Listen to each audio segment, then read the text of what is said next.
বাংলাদেশ সহ সারা বিশ্বের হিন্দু সম্প্রদায়ের অন্যতম প্রধান ধর্মীয় উৎসব শারদীয় দুর্গাপূজা রোববার থেকে শুরু হচ্ছে। আমি শারদীয় দুর্গাপূজা উপলক্ষে দেশের হিন্দু সম্প্রদায়কে জানাই আন্তরিক শুভেচ্ছা।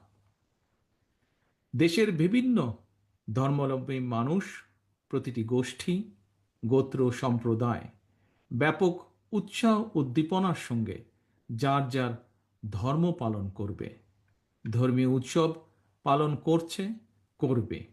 এটি বাংলাদেশের আবহমানকালের ধর্মীয় সামাজিক মূল্যবোধ ও সংস্কৃতির সৌন্দর্য। একজন বাংলাদেশী হিসাবে এর ভিতর দিয়েই পরিস্ফুটিত হয়ে ওঠে আমাদের বিভিন্ন ধর্ম, গোত্র, সম্প্রদায়ের মধ্যেকার পারস্পরিক বন্ধুত্ব, সম্প্রীতি, সৌহার্দ্য এবং ভ্রাতৃত্ব। আমাদের রাষ্ট্র এবং সংবিধানে দল, মত, ধর্ম, বর্ণ নির্বিশেষে বিশ্বাসী, অবিশ্বাসী, সংশয়বাদী প্রতিটি মানুষের নিরাপত্তা বিধানের নিশ্চয়তা দেওয়া হয়েছে। সুতরাং বাংলাদেশের প্রতিটি নাগরিকের নিরাপত্তা বিধান করা রাষ্ট্রের দায়িত্ব। পবিত্র হাদিসেও এ ব্যাপারে নির্দেশনা রয়েছে।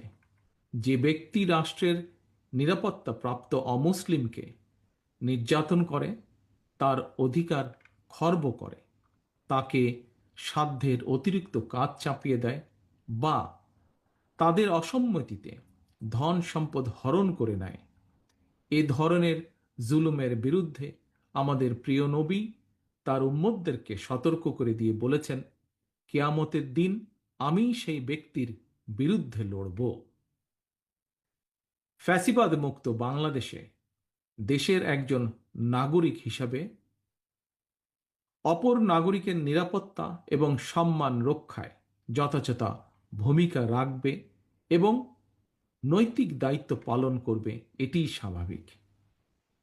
তবে শারদীয় উৎসবকে ঘিরে ফ্যাসিবাদী শাসন আমলের মতন কেউ যেন কোনোরকম সাম্প্রদায়িক পরিস্থিতি কিংবা নিরাপত্তা বিঘ্নিত হওয়ার মতন কোনো অপচেষ্টা করতে না পারে, সে ব্যাপারে সতর্ক এবং সজাগ থাকার জন্য আমি দেশের আইন শৃঙ্খলা রক্ষাকারী বাহিনীর প্রতি আহ্বান জানাই। দেশের হিন্দু সম্প্রদায়ের প্রতি আমার আহ্বান, আপনারা উৎসাহ উদ্দীপনা সহকারে নিশ্চিন্তে, নিরাপদে সারা দেশে উৎসব আনন্দ উদযাপন করুন।